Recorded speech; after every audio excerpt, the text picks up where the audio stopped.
queremos invitarlos a nuestro evento bianual en Puerto Maldonado virtual. Estaremos desarrollando el tema de sistemas alimentarios y agricultura familiar.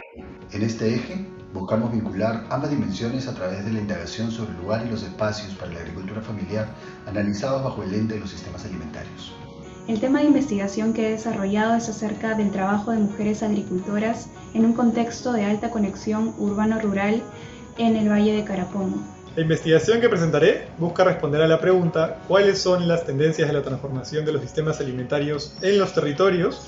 ¿Cómo impactan estos cambios en la salud de la población?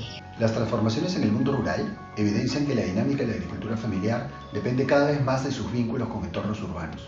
Y queremos averiguar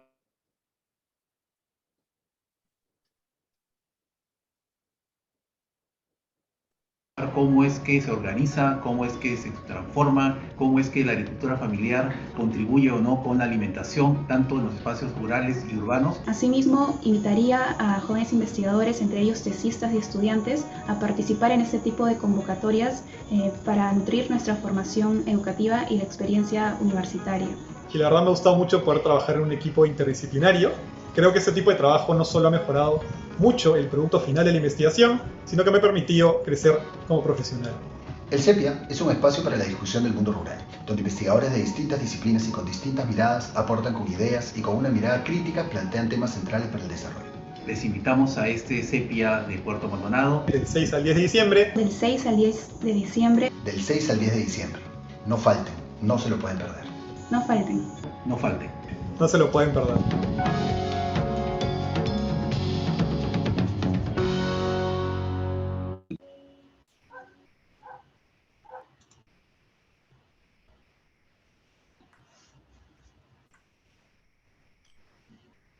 Arrancamos entonces. Buenos días.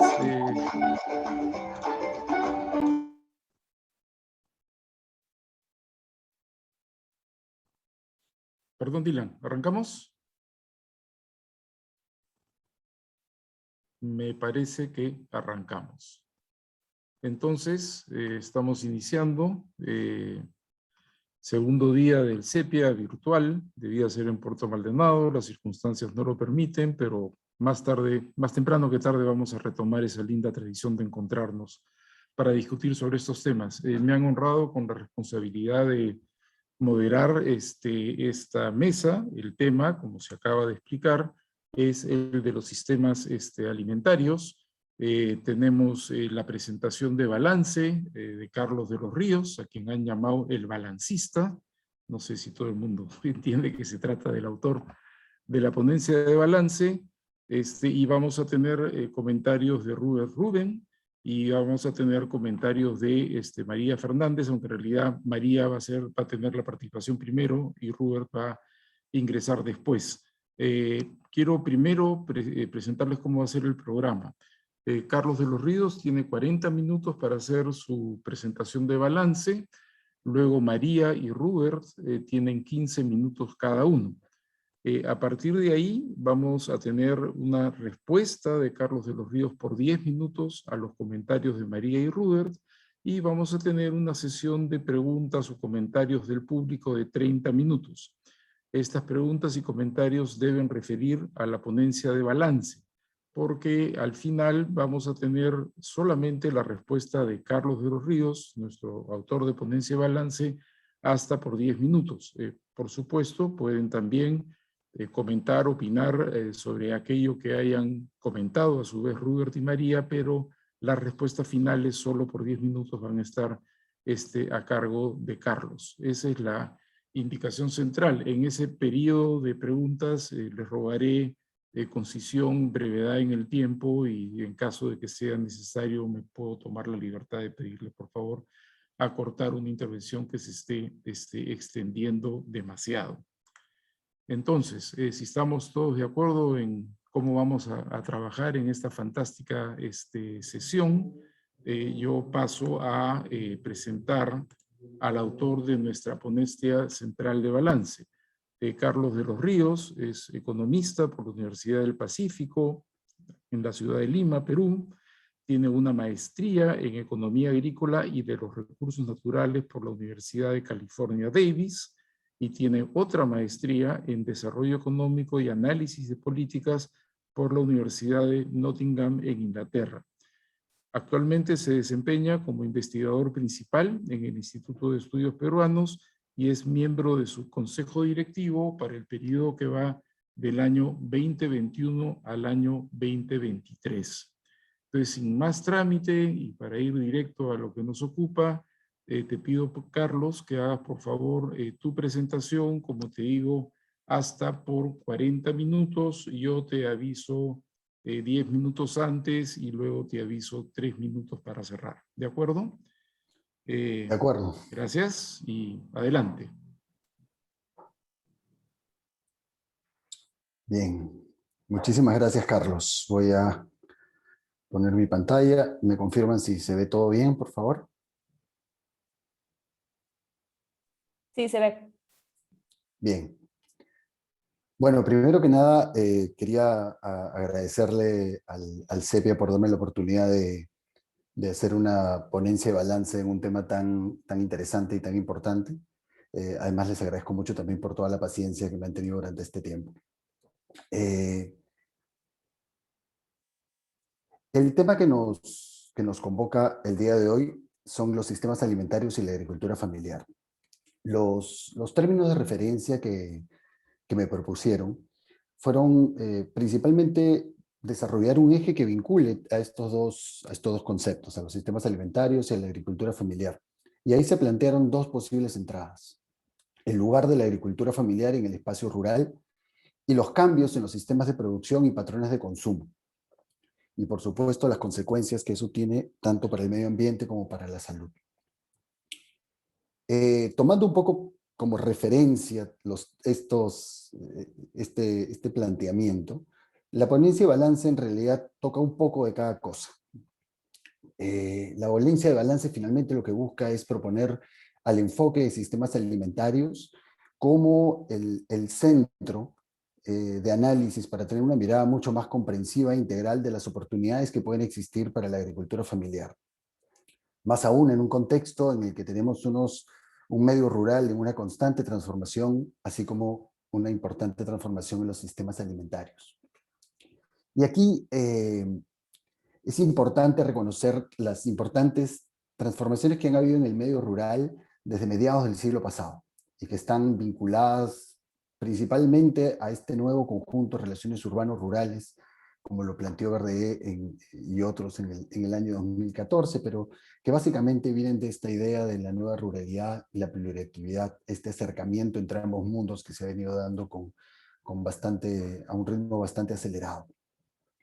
Pero también Tribel y Verdegué hace no mucho tiempo, justo poco antes de la pandemia, sacó un documento muy interesante sobre las transformaciones en el mundo rural y cuáles son los nuevos motores de cambio a los que había que enfrentarse. Y estos son no solamente el cambio climático, sino también los importantes cambios en los patrones de consumo y el desarrollo tecnológico.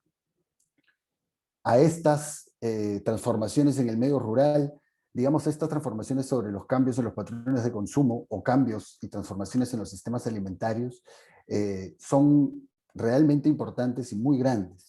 Vemos cambios no solamente en aspectos productivos, sino en la transformación y el consumo de los alimentos, y están asociadas a distintas variables, entre ellas las más importantes, la creciente urbanización, que genera unos importantes cambios en las dietas, el crecimiento económico, el cambio climático y la conectividad. Este es el contexto en el que vamos a desarrollar esta ponencia de balance. El objetivo central de la ponencia va a ser discutir estos espacios de desarrollo para la agricultura familiar, tomando como marco de análisis a los sistemas alimentarios. Entonces el documento que les presentaba, bueno, el documento que ya hemos presentado y esta presentación, tienen la siguiente estructura. Inicialmente vamos a trabajar y vamos a desarrollar un poco la noción de sistemas alimentarios, y queremos utilizarlo, como les mencioné, como un lente para enmarcar la discusión. Y es por eso que queremos profundizar un poquito en qué significan los sistemas alimentarios, dónde están estos elementos clave. Y finalmente desembocamos en el tema de sistemas alimentarios con la importancia de la categoría de análisis per se para este proceso. Una segunda parte de la presentación va a discutir la agricultura familiar como sujeto de análisis. ¿Qué es agricultura familiar? ¿De dónde viene el término? ¿Cómo se define? ¿Quiénes son los agricultores familiares? Una vez que tenemos este gran marco, pasamos a un diagnóstico muy general, en realidad muy general, que básicamente lo que busca es presentar un poco cuál es la situación de los sistemas alimentarios y la agricultura familiar en el Perú a la luz de la literatura existente.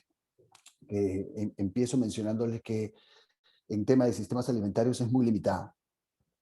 Y finalmente, desembocamos en el objetivo central, finalmente. ¿Cuáles son estas oportunidades para la agricultura familiar en el marco de los sistemas alimentarios? Pero para eso queremos darle un enfoque territorial al análisis.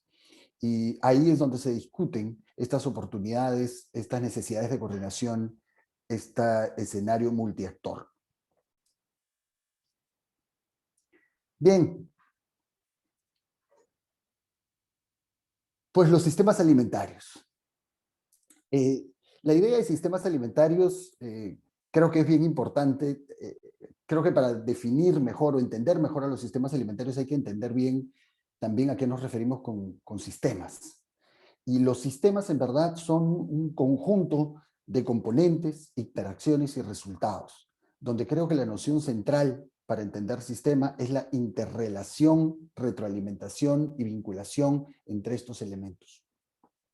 Es así que, y ahí me permito leer, los sistemas alimentarios en realidad comprenden un amplio conjunto de actores y de actividades interconectadas, que van desde la producción primaria de alimentos, pasando por toda la cadena de valor, el acopio, el transporte, procesamiento, comercialización y distribución, hasta el consumo y desperdicio de alimentos, así como el mercado y todas las instituciones que las gobiernan. Estas actividades e interacciones, si bien tienen como fin último proveer de alimentos a la población, también tienen importantes resultados socioeconómicos y ambientales que a su vez retroalimentan al sistema. Creo que la definición que fue planteada por el alto comisionado en el año 2017 refleja su integralidad y además también refleja y tiene como eje central, como le había mencionado, el tema de las interacciones, vinculaciones y retroalimentaciones entre todos los distintos elementos. Esta noción de sistemas alimentarios permite capturar toda esta complejidad de interacciones, las sinergias que hay, pero también algunas contraposiciones entre distintos objetivos que se proponen en los sistemas alimentarios.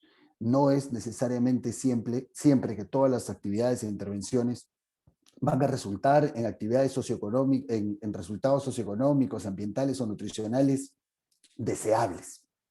Van a haber siempre algunos tipos de intervenciones que pueden generar buenos resultados en términos de inclusión socioeconómica, pero con efectos significativos en la deforestación, por ejemplo, o aspectos productivos que terminen desembocando en aspectos negativos en términos nutricionales. Y la ventaja de la mirada de los sistemas alimentarios es que nos permite justamente poder integrar todas estas nociones y ver cuáles son sus interacciones. El origen de los sistemas alimentarios, en realidad, justamente por su mismo nombre, parte de las discusiones que hubieron sobre la problemática alimentaria y una mirada básicamente agrícola de la problemática alimentaria, una mirada básicamente enfocada en la oferta, en la producción o en la disponibilidad de alimentos. Diversos autores cuestionaron con el paso del tiempo también esta mirada. Y uno de los más emblemáticos quizás es Zenke en el 81 y en el 89 con Dresse, analizan que el problema, digamos, alimentario no era básicamente un tema de oferta, sino también era un problema de accesibilidad. Y entonces es donde empiezan a romperse este paradigma netamente productivo, sino también se empiezan a mirar algunos otros elementos importantes alrededor de la problemática alimentaria. Es así que Shechtman ya en el año 86 planteaba de que podían coexistir, digamos, ofertas superavitarias de alimentos con altísimos niveles de desnutrición, a partir de sus estudios de casos en varios países de la región.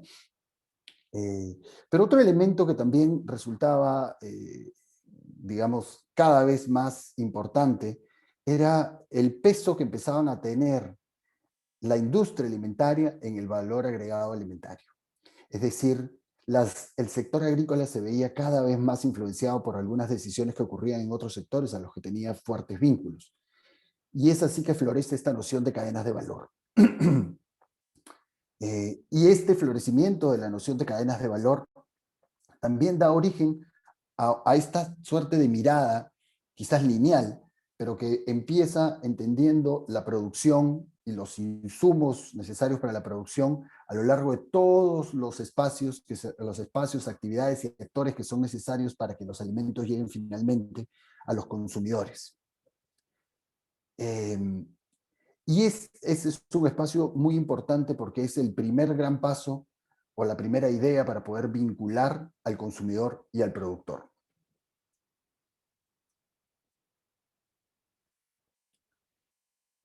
Los sistemas alimentarios, y voy a tratar un poco, espero que se pueda ver esto relativamente bien, los sistemas alimentarios se pueden entender a partir también de su estructura. Hemos identificado a partir de la revisión de literatura tres principales, digamos, elementos.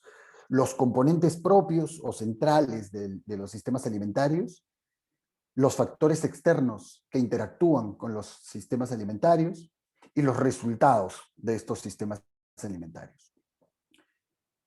Los componentes de los sistemas alimentarios pueden entenderse como la sumatoria de las cadenas de valor, que van, como pueden ver por aquí, y voy a poner a todos los actores de la cadena de valor. A ver, ¿dónde estoy? Perdón, un segundo, quiero poner un láser aquí para poder ver si se puede. No, bueno. Entonces decía que los componentes principalmente involucran a todos los actores de la cadena de valor y puede sumarse, es la sumatoria de todas estas cadenas de valor, que van, como digo, desde la producción hasta el consumo y el desperdicio de los alimentos. La idea aquí es poder encontrar también todas las interacciones que existen entre los productores, los sistemas de almacenamiento, distribución, procesamiento y empaque, los mercados, hasta que llega finalmente a los consumidores finales. Estas cadenas de valor además están integradas en entornos alimentarios y tienen un nivel de gobernanza alimentaria también. Los factores externos, por su parte, pueden ser factores biofísicos, ambientales, la tecnología, factores políticos o económicos, como los impuestos, como el crecimiento económico, como las barreras arancelarias o no arancelarias, factores socioculturales, factores demográficos, como el crecimiento poblacional, que afectan directamente a los componentes de los sistemas alimentarios e interactúan y se retroalimentan constantemente. Y entre los resultados, quizás el resultado más importante de los sistemas alimentarios, más que el más importante, quizás el original, es el tema nutritivo y de salud. Pero otros resultados salen de todo este conjunto de interacciones, de todos estos elementos, y son algunos resultados sociales, económicos y ambientales. Y aquí me quería tomar un par de minutos para contar también cómo estos distintos sistemas alimentarios, cómo los sistemas alimentarios pueden ser entendidos también de maneras muy diferenciadas. Entre el año 2007 y 2015 hubo un florecimiento de estudios sobre sistemas alimentarios enfocados principalmente en el cambio climático. Por ejemplo, el último reporte del FIA de este año trata el tema de los sistemas alimentarios, pero es el tema netamente de la inclusión de los pequeños productores. Es decir, no todos los sistemas alimentarios apuntan a los mismos objetivos precisamente, como la seguridad alimentaria o la soberanía, bueno, esta discusión que quizás no está en discusión finalmente entre seguridad alimentaria y soberanía alimentaria. Es decir, los resultados de los sistemas alimentarios la forma en la que la academia ha podido ver los sistemas alimentarios ha sido de distintos ángulos, no necesariamente contemplando a todos sus grandes componentes. Esto acá es un esfuerzo de síntesis y que ha sido también recuperado por muchos autores recientemente, entre ellos Ruer, que nos acompaña el día de hoy, y que va a comentar esta ponencia de balance, dicho sea de paso. Pero lo importante de la mirada de los sistemas alimentarios o esta estructura de sistemas alimentarios es que, digamos, salimos solamente de esta mirada agrícola, entramos a una mirada un poco más amplia que involucra a los consumidores, pero también involucra a estos agentes intermedios, a estos miles de productores, miles de empresarios y microempresarios que trabajan a lo largo de la cadena de valor y conectan a los productores con los consumidores. También además son responsables de la transmisión de estas señales que van de un lado al otro entre consumidores y productores. Lo que es curioso en este proceso es que hay muy poco estudio sobre estos agentes intermedios. Estos agentes intermedios, la poca literatura que he podido encontrar es literatura básicamente empresarial. No hay mucha literatura académica que trate un poco de cuáles son los incentivos, cuáles son las motivaciones, cuáles son las principales características que tienen estos agentes, cuyo rol es central. Como les había mencionado previamente, cada vez más en la estructura de valor agregado alimentario, tienen un peso más importante y la producción cada vez un peso menor. Estos actores que tienen tanto peso y cuyas decisiones y cuyas acciones además influyen directamente sobre los productores y sobre nuestra agricultura familiar, no son muy conocidos. De hecho, eso es gran parte de lo que tratamos de proponer en esta ponencia de balance, es la necesidad de entender este espacio.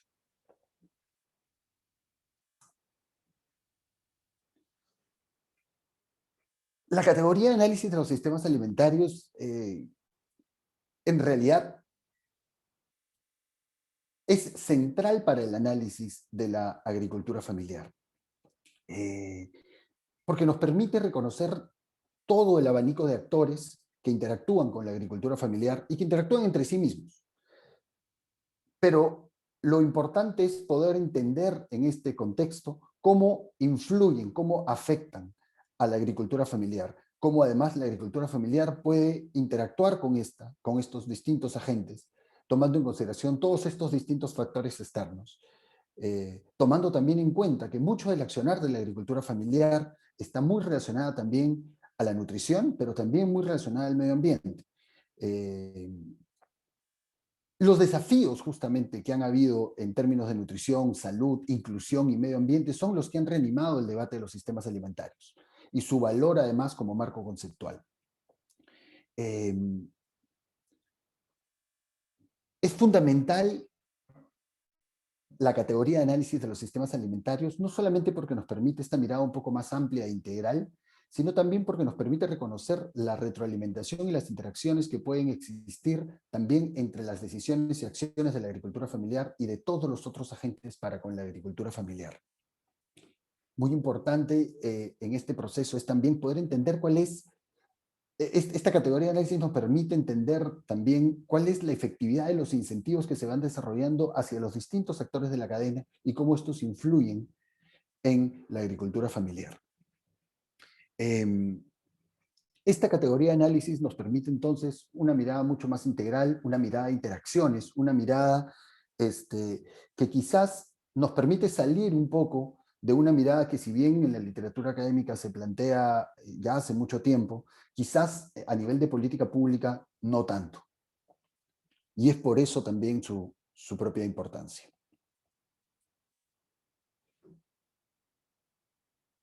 La agricultura familiar.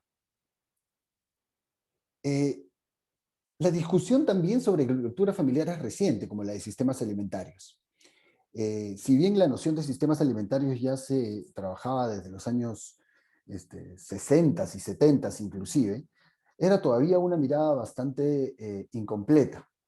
No se trabajaba mucho la noción misma de sistemas y tampoco se veían estas interrelaciones. Cuando sale la noción de cadenas de valor, es como el primer gran esfuerzo de integrar a los distintos actores, digamos, que van entre los productores y los consumidores. En el caso de la agricultura familiar es también un concepto reciente. Quizás es un concepto que tiene sus orígenes en este mismo siglo. Bueno, que ha empezado a discutirse con fuerza en este siglo. A la agricultura familiar se le entiende no solamente a través de su rol productivo, sino también como un conjunto de actividades que van más allá, que están entrelazadas, o sea, no es solamente productivo agrícola, pero también como, digamos, un elemento cultural de transmisión de valores, de transmisión de una cultura, Y no solamente como un espacio netamente económico o productivo, sino también familiar. Es decir, se junta la relación la relación productiva, económica entre las actividades agrícolas y no agrícolas, con las actividades familiares y las decisiones de consumo y supervivencia y producción y reproducción de la misma agricultura familiar. El origen del término de agricultura familiar puede quizás ser atribuible a Johnson el año 44, cuando empieza a estudiar a los pequeños agricultores familiares justamente en los Estados Unidos, a raíz de las grandes amenazas que tenían de las corporaciones agrícolas que empezaban a surgir. Y Johnson define la agricultura familiar como una unidad que básicamente busca su reproducción a través de una vida satisfactoria, esa es la definición, una vida satisfactoria, con una pensión, con una vida futura y una pensión que les permita replicar esa vida satisfactoria, pero que se caracterizaba principalmente por conducir la unidad productiva desde la familia, y que además se caracterizaba porque principalmente utilizaba mano de obra familiar para sus actividades. Este es quizás el primer atisbo de la palabra agricultura familiar. Pero quizás los orígenes más conceptuales de la agricultura familiar parten de los debates teóricos sobre el campesinado que tuvieron en Chayanov a uno de sus principales exponentes en el año 25. De hecho, Chayanov fue quien inspiró esta discusión otra vez en América Latina, que entre los años 70 y 80 redescubrieron un poco a Chayanov, que había, digamos, era un marxista que no le fue, digamos, muy bien dentro de los marxistas. Pero entre los 70s y los 80s, distintos autores, y destaco mucho a Bartra ahí, revivieron, digamos, a Chayanov y empezaron otra vez a retomar su discusión sobre el modo de producción campesino y cuál era su racionalidad económica. A partir de ahí, y su racionalidad económica no capitalista, justamente. A partir de ahí, en América Latina hubieron fervientes discusiones entre estructuralistas y materialistas que buscaban comprender estos modos de producción precapitalistas y también cómo se articulaban, digamos, a una economía capitalista que venía creciendo fuertemente. Después de este periodo, entre los 70s y los 80s, toda la discusión teórica rica que hubo en esa época bajó significativamente intensidad. Y esto tiene mucho que ver también con el contexto político y con la modernización, digamos, de la agricultura, principalmente basada en el desarrollo, digamos, del comercio internacional y la globalización de los mercados. Fue una modernización, digamos, al margen de este campesinado. Y a partir de ahí también empezó a salir esta idea de que la lógica campesina no era muy diferente de la lógica capitalista. Digamos, de alguna manera, tirando de lado toda la discusión teórica previa, ¿no? Perdón. Esta suerte de idea de que la lógica campesina no era diferente de la lógica capitalista también daba pie a este revisitar del sector rural, donde en realidad dejaron de ser campesinos con una lógica precapitalista, con un modo de producción que buscaba la supervivencia de los hogares, la producción y reproducción alimenticia de sus hogares, más allá que la acumulación de capital per se. Pasaron de ser campesinos a ser entendidos como pobres. Y esto es una mirada interesante porque, digamos, de alguna manera la idea de agricultura familiar rescata otra vez a los productores, digamos, agropecuarios, los vuelve a rescatar de esta invisibilización de la que habían sido eje en los 80s y los 90s, reconociendo su papel como actores fundamentales de la economía rural, pero también de la economía nacional, su rol en el desarrollo económico, en el desarrollo político y económico también. Si bien es cierto, esta, digamos, revitalización de la mirada hacia el sector rural, también ha habido una gran pérdida teórica. que vamos a discutir un poquito ahora, ¿no? El concepto de agricultura familiar en realidad es un concepto bastante vago y bastante difuso. De hecho, Garner y de la Hoya en el 2014 revisaron muchas definiciones sobre agricultura familiar que existían, principalmente definiciones de distintas instituciones y de distintos países. Y encontraron algunos elementos comunes, pero que también eran muy imprecisos, como por ejemplo el uso de la mano de obra familiar era uno de los elementos comunes en gran parte de estas definiciones, pero no había mayor precisión sobre si era un uso exclusivo, si era mayoritario, cuánto. También también un elemento común era la conducción de la unidad agropecuaria, ¿no? Que quedaba en manos de esta unidad familiar, pero también qué tipo de decisiones eran las que se llevaban digamos, para definir quién era quien conducía la unidad agropecuaria. Era el que decidía los cultivos, era el que compraba los insumos. ¿Quién? Y habían también imprecisiones por ese lado. Y creo que una de las imprecisiones más grandes está relacionada al tamaño del predio como un elemento, como parte de la definición conceptual o como parte de la definición de agricultura familiar, ¿no?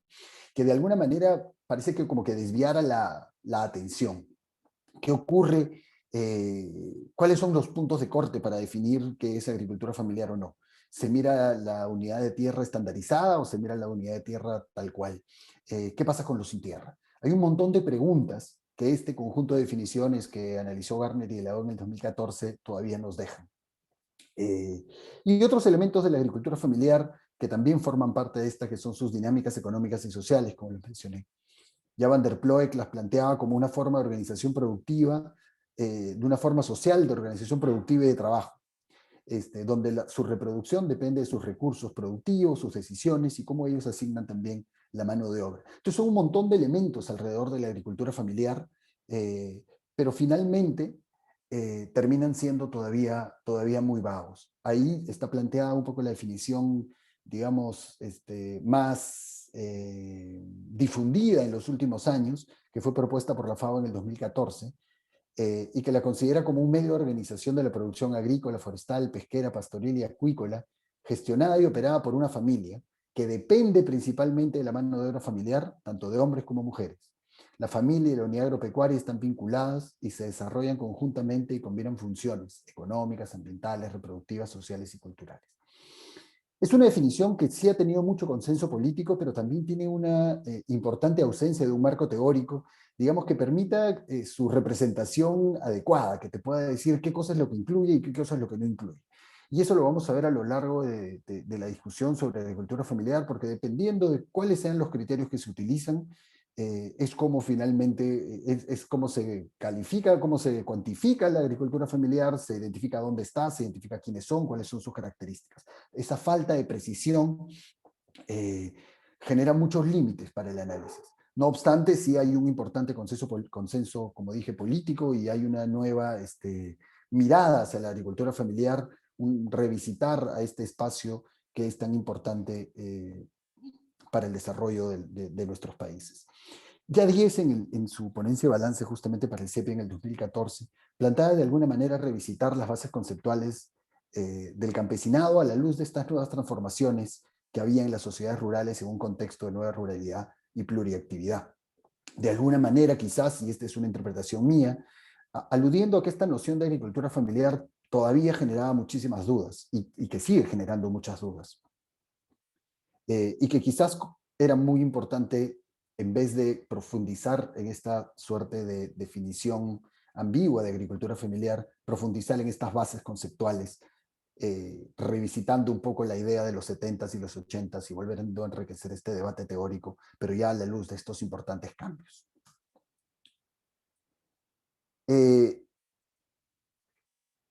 La agricultura familiar, independientemente otra vez de cómo se la defina, independientemente de las características que se tomen y principalmente tomando en cuenta estos elementos comunes, son un aporte fundamental a la economía y a la alimentación mundial.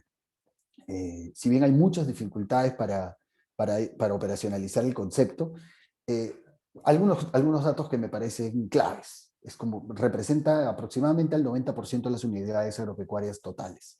Su participación en la superficie agrícola está entre el 12% si lo miran como pequeña agricultura, menos de 2 hectáreas, como Loader y otros, o está entre la mitad, entre 50 y 70%, usando unas definiciones un poquito más complejas. Y también la agricultura familiar contribuye entre el 30 y el 50% en los requerimientos calóricos, digamos, a nivel global, ¿no? Y hay varios estudios un poco que dan cuenta de eso. No obstante, con bastante variabilidad, como ven, entre 30 y 53%, o entre 12% y 70% en la superficie agrícola. Todas estas diferencias radican no solamente en la selección de países que se han utilizado, que todos tratan de expandir a lo máximo posible, pero también a las limitaciones que nos ofrece tanto la definición en su ambigüedad como la información existente.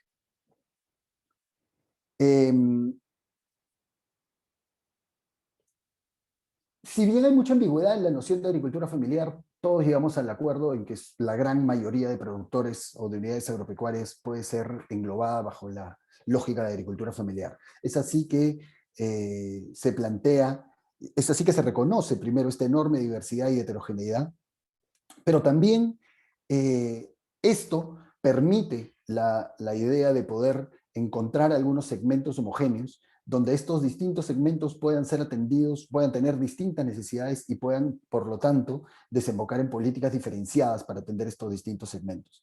Y es así que toda esta idea de tipología de agricultura familiar, de alguna manera busca eso, busca encontrar algunos elementos, algunos grupos comunes para poder tener una mirada un poco más diferenciada de las políticas.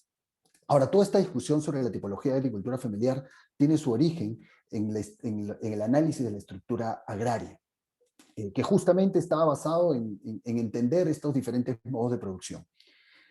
Entonces, un poco la literatura da cuenta de estas tipologías teóricas que se desarrollaron en América Latina entre los 60s y los 80s, principalmente con esta mirada. Por un lado teníamos a los estructuralistas que miraban básicamente que todos tenían una cierta lógica capitalista y por lo tanto tenías un sector atrasado que coexistía con uno moderno, y entonces se trataban de generar esta suerte de tipologías, quizás algo más parecido a lo que tenemos hoy en día. Pero por otro lado también están los marxistas, que también estas tipologías eran generadas por justamente las diferencias en los modos de producción capitalistas y modos de producción no capitalistas. Y ahí tenemos a distintos autores en América Latina que han desarrollado esto. Y de hecho un estudio muy interesante que se desarrolla aquí, Plaza, en el año 79, tiene un trabajo muy interesante que junta a muchos de estos autores latinoamericanos con algunos autores peruanos también, para discutir justamente la economía campesina y sus distintas características o distintos segmentos. Carlos, sí. te quedan 8 minutos, ¿ya? Bien, gracias. Por otro lado tenemos la tipología, las tipologías que son un poco más operativas, que es un poco quizás lo que se ha visto mucho más claro con la agricultura familiar. Y como vemos, para las tipologías operativas existen una serie innumerable de criterios diferenciadores, pero sí se han podido rescatar al final 3 grandes tipologías. Una tipología de agricultura familiar de subsistencia, una más intermedia y una más consolidada. Voy a pasar brevemente al diagnóstico de la agricultura familiar en el Perú. En el Perú hay un trabajo muy importante que es el que, digamos, el trabajo original para entender la agricultura familiar, que fue desarrollado por Eguren y Pintado en el 2014, que utilizando el Senagro define a la agricultura familiar en el Perú como una unidad agropecuaria con menos de 10 hectáreas estandarizadas y donde no existen trabajadores asalariados permanentes. A partir de la definición de Eguren, hay otras definiciones, bueno, en verdad no es tanto a partir, sino más o menos en paralelo se desarrollan otras formas de entender a la agricultura familiar. Una de ellas es de Ocampo y Vargas, otra de Escobar y Armas, que es una estructura un poco más compleja, en la que básicamente junta información del Senagro y la ENA, la Encuesta Nacional Agropecuaria, para poder identificar a la agricultura familiar y desarrollar una tipología de agricultura familiar. En el Perú, la agricultura familiar básicamente tiene una definición que proviene de la Estrategia Nacional de Agricultura Familiar, que básicamente la identifica, básicamente está directamente asociada a la definición que les presenté de la FAO. En el Perú, la importancia de la agricultura familiar es bien importante. En el Perú son aproximadamente el 97% de las unidades agropecuarias, o dependiendo de la forma en la que se puede mirar, más o menos del 90% para adelante del total de agricultores, de unidades agropecuarias corresponden a la agricultura familiar. Cubren más o menos la mitad de la superficie agropecuaria y es la actividad económica que más empleo genera. De alguna manera representa la agricultura familiar al 83% del total de ocupados en el sector. Por supuesto, en la costa esto es mucho menos, principalmente porque se dedican a otras actividades también. Pero una cosa muy importante también es que estos hogares denominados como de agricultura familiar, un alto porcentaje se dedica también a trabajar en otros sectores económicos, lo que da cuenta también de las importantes interacciones que tiene la agricultura familiar con las actividades no agropecuarias. Y aproximadamente el estudio de Gurin y Pintado del 2015 dice que la agricultura familiar en el Perú más o menos representa el 58% del valor bruto de producción. Un elemento importante de la agricultura familiar en el Perú es su creciente feminización y también las importantes brechas que existen entre brechas de género en la misma agricultura familiar, principalmente según un estudio del Pozo en el 2017, por efectos de dotación de activos productivos, ¿no? Una dotación bastante más limitada.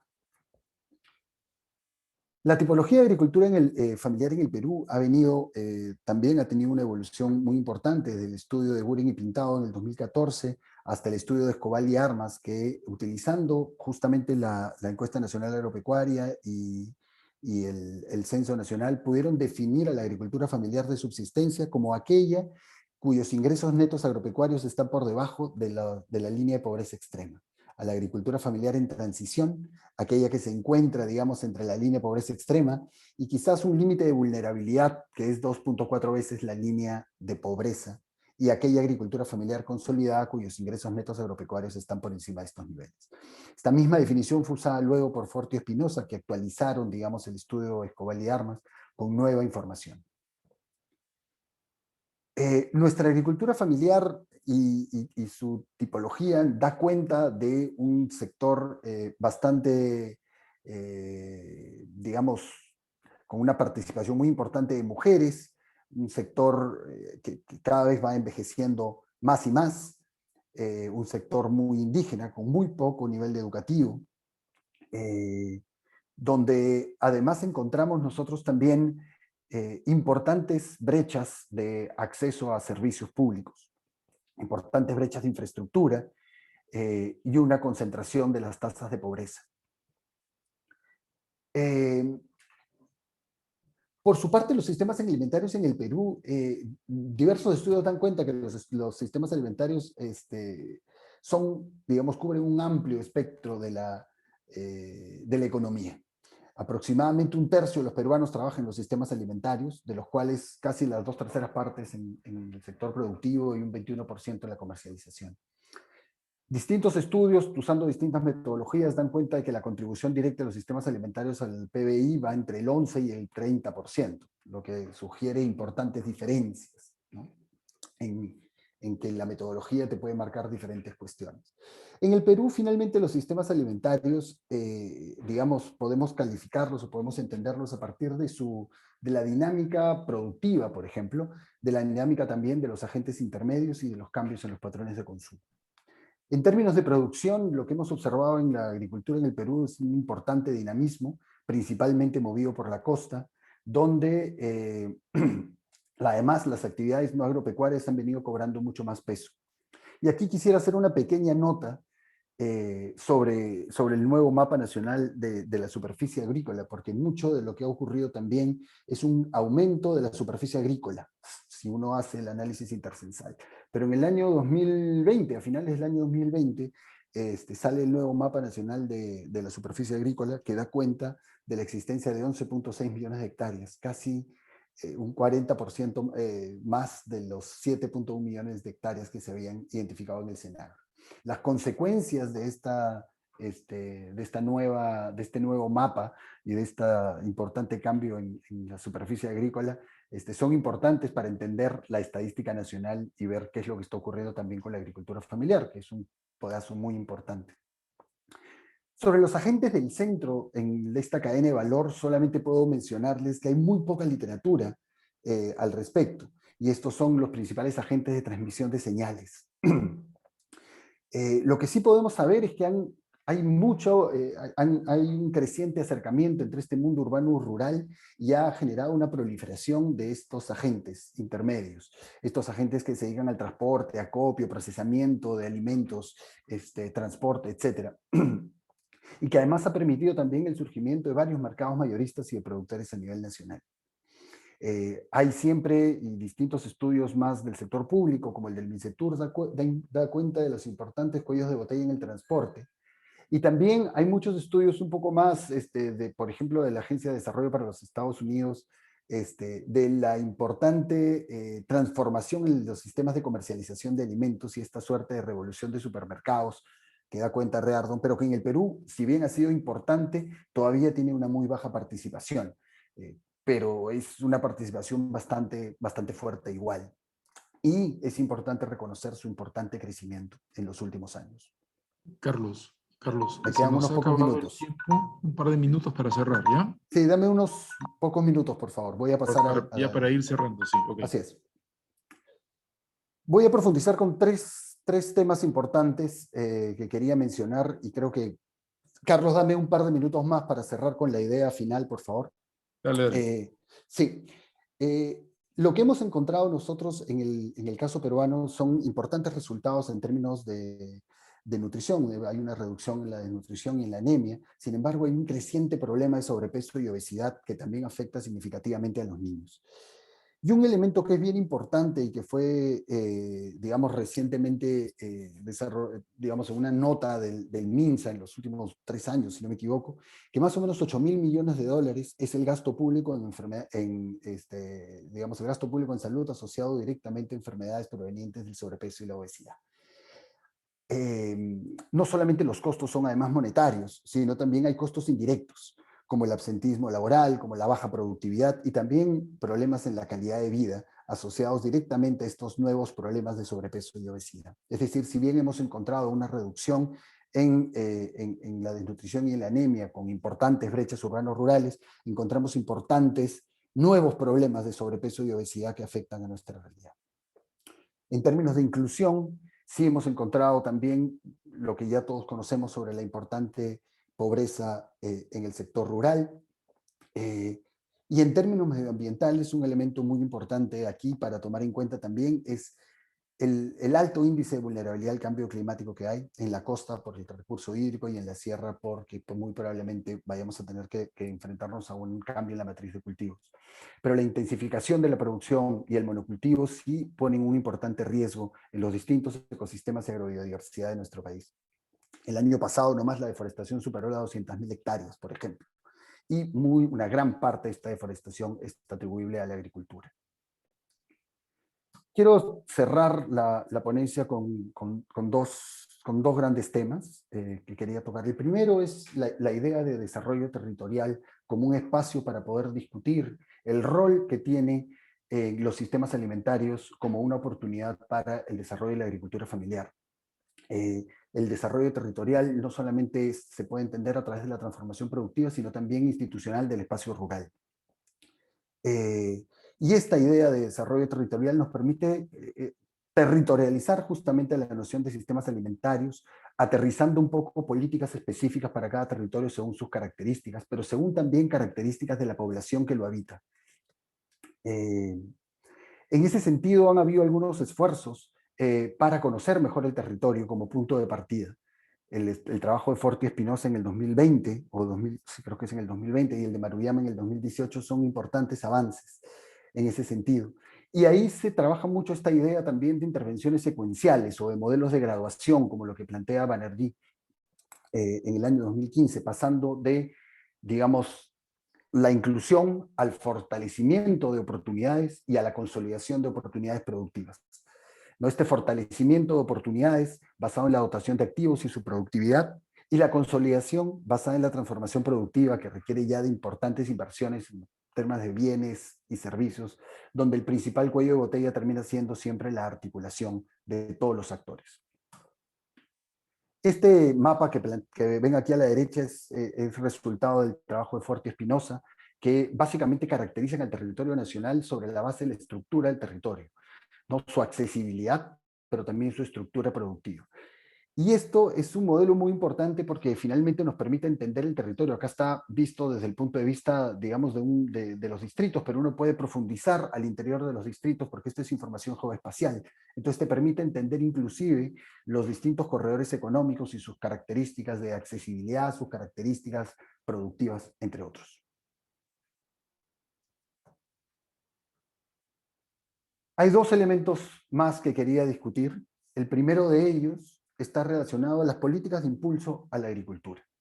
Las políticas de impulso a la agricultura son las típicas políticas que hemos visto siempre, son políticas que apuntan siempre al lado de la oferta. No hay mucha literatura sobre estos estudios, el rol del crédito, del ahorro, del riesgo, de la información, de la accesibilidad a mercados, de esta idea de combinación de políticas de inclusión con políticas de promoción productiva. El modelo de ingresos de desarrollo autónomo, por ejemplo, desarrollado por Escobar y Remy en el año 2014, que identifica 7 estrategias para impulsar a la agricultura. Pero esta es una mirada de la que sí hay mucha literatura y diversos estudios han dado cuenta de su importancia. Sin embargo, no hay mucha información sobre las políticas que podrían eventualmente jalar a la agricultura familiar. Y aquí entra el importante rol justamente de estos agentes intermedios. Esta discusión sobre las políticas que jalan a la agricultura familiar deberían de incluir no solamente, digamos, el tema netamente agrícola, sino también las actividades no agropecuarias, tomando en cuenta esta idea de nueva ruralidad y pluriactividad.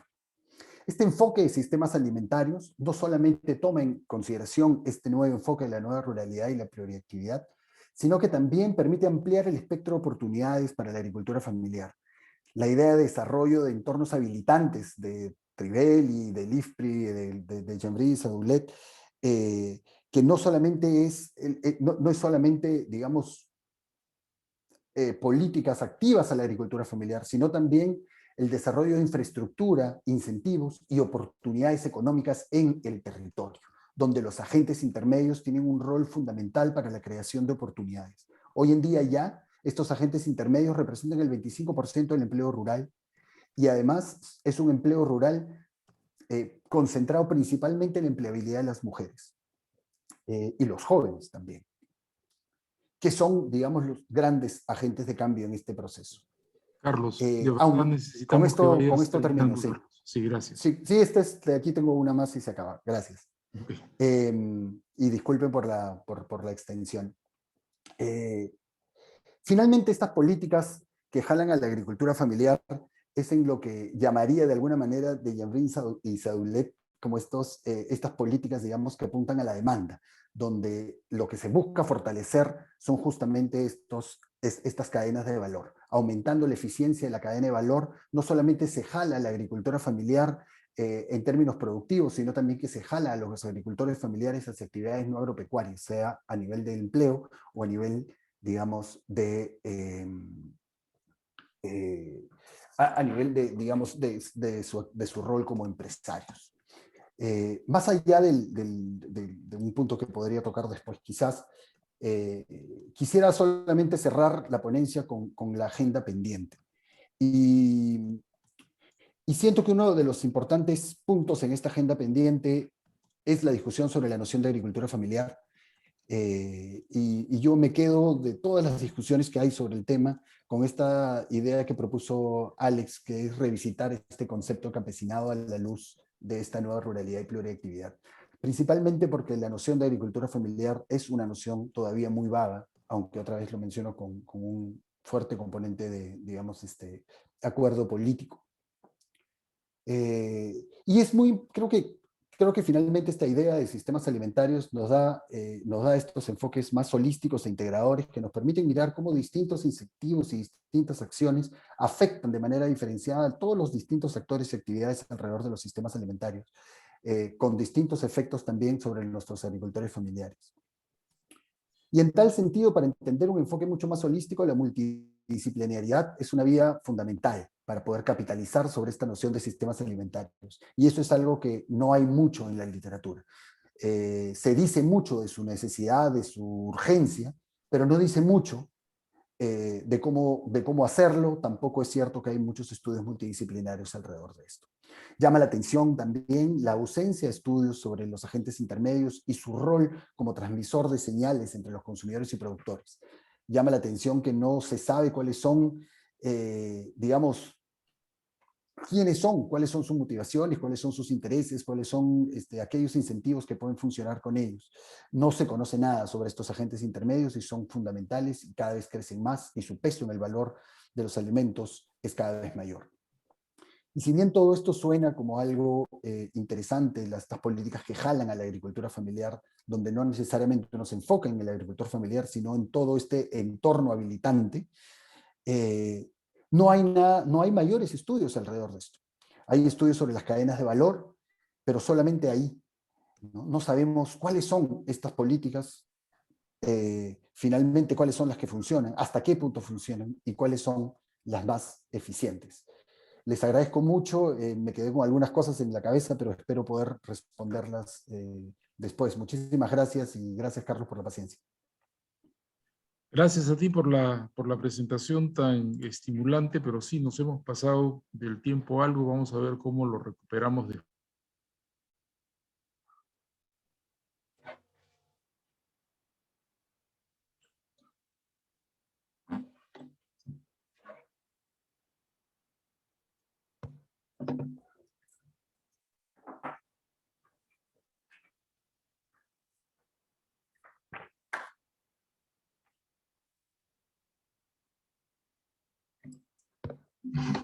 Carlos, creo que estás... Carlos, creo que estás en mute. Estás silenciado. Perdón. Me disculpan. Estaba presentando a María y nadie me estaba escuchando. Bueno, arranco otra vez. María trabaja en el International Support Group, una larga experiencia coordinando equipos multidisciplinarios, interinstitucionales, diseño e implementación de investigaciones participativas, dinámicas familiares, inter de las comunidades agropecuarias, mucho trabajo en el Perú. Ha contribuido a la reorientación de planes de estudios de extensión agrícolas, ha participado en la evaluación internacional de ciencia y tecnología agrícola para el desarrollo, en proyectos de investigación y desarrollo en un montón de países, en varias partes del mundo, Bolivia, Brasil en esta región, Marruecos, Mozambique y Uganda en otras. Trabaja ahora como investigadora en el Biodiversity International en Roma, es docente honoraria de nuestra Universidad Nacional Toribio Rodríguez de Mendoza en Amazonas e integra la directiva de la Asociación Nacional de Productores Derivados Lácteos Artesanales del Perú y es miembro fundadora del International Support Group ISG de Holanda. María nos va a hacer unos comentarios de manera oral y luego nos va a presentar un breve video en el marco de los 15 minutos asignados. Adelante, María, gracias. Gracias, Carlos. Realmente es un honor poder participar en este CEPIA y especialmente alrededor de este tema de sistemas agroalimentarios que ha presentado Carlos del Río. Me entusiasma mucho porque yo me puse a estudiar temas de sistemas a nivel de maestría y doctorado a partir de 1980, cuando entendí que la lógica de la familia campesina en la sierra era realmente de sistemas y que fuera de ese espacio sistemas era un tema nuevo. Ahora Carlos nos permite volver a poner el tema sobre la mesa y voy a hacer unos pequeños comentarios que espero que alimentan una discusión que será larga y que ayudará a aportar a los desafíos que nos toca ahora en el contexto de la nueva ley de agricultura familiar. La ponencia de Carlos muestra contundentemente la importancia de la familia y comunidad rural en la gestión de recursos agroecológicos y territoriales, que son la base de un sistema alimentario nacional resiliente. repotencia la mirada hacia las interrelaciones y interdependencias rural-urbano en constante retroalimentación y movimiento que cambiamos por enlaces de cadenas lineales y poco flexibles a final de los 80. Evidencia la escasez de cifras adecuadas para entender la diversidad y riqueza de arreglos organizativos, conocimientos tecnológicos y de manejo agroecológicos generados a través de los siglos y en uso hasta hoy por la familia rural peruana. Muchos de los datos citados por Carlos evidencian la poca comprensión de las relaciones y estrategias de gestión de la unidad productiva familiar, quizás porque han sido recolectadas con sesgos sobre jerarquías, roles de género y reglas de herencia occidentales. Como ejemplo, les invito a indagar el significado del término jefe de familia.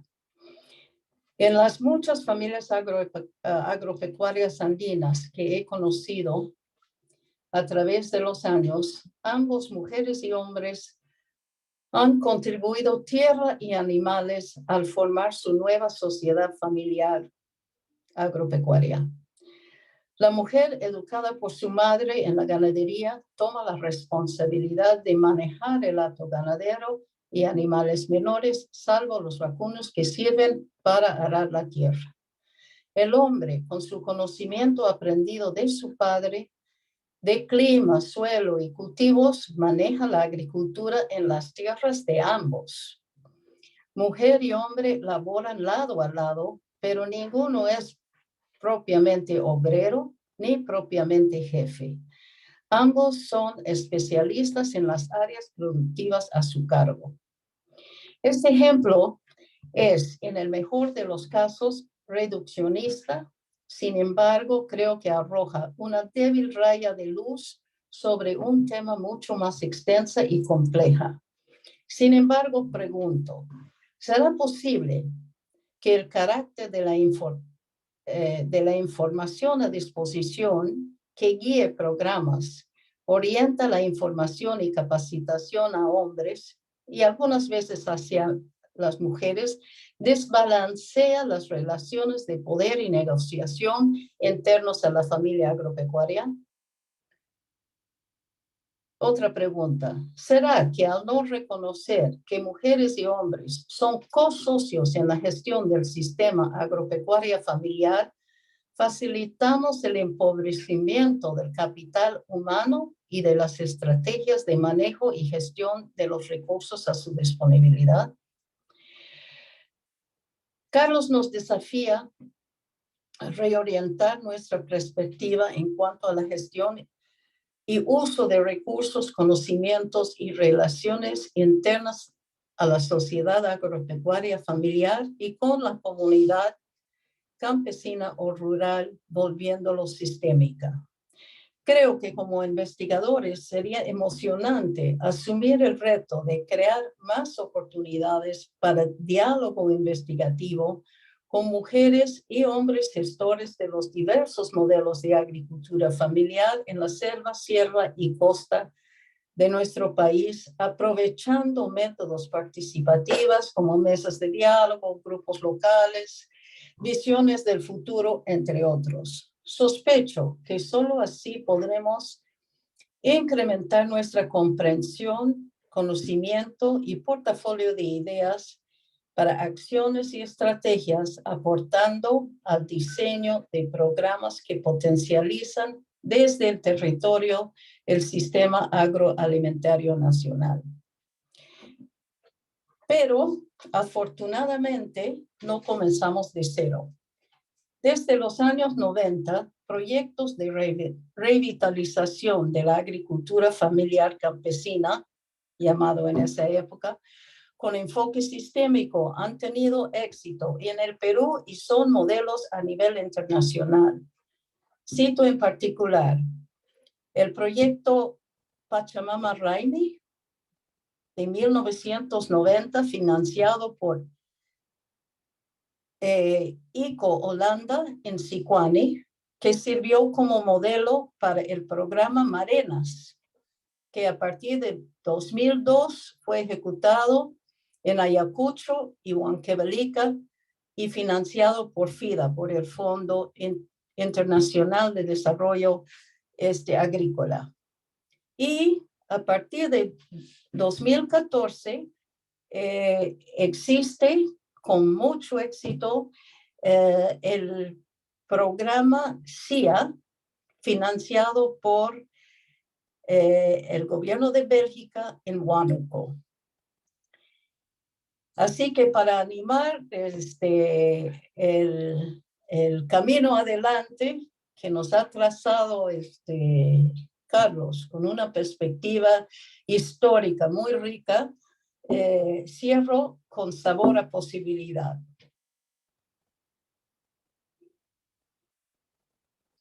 Si pueden poner el vídeo, les agradecería.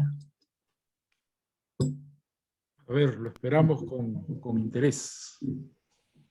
Nuestra institución Diaconía, en asocio con la ONG Isla de Paz, hemos venido trabajando desde el año 2000. Aquí ha habido un proceso de transición en la cual la familia se ha involucrado desde el inicio, ¿no? Buenos días, aquí estoy con mi papá, quien ha elaborado toda esta mapa que está aquí, ¿no?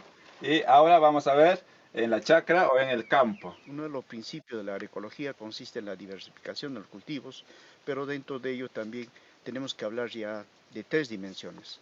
La dimensión económica, la dimensión social y la dimensión ambiental. Entonces acá ahorita estamos en una dimensión social, digamos, en la parte productiva. ¿Eso en qué consiste? Que tenemos que darle todos los cuidados adecuados a este cultivo, en la cual el suelo es lo principal.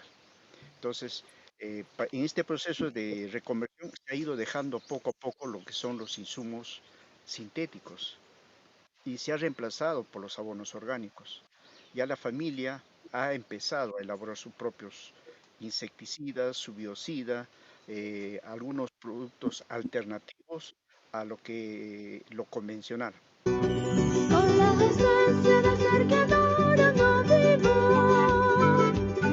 Gracias, Diaconía. Gracias, Diaconía. Bueno, acá para nosotros es un espejo, ¿no? Para todo el Umari.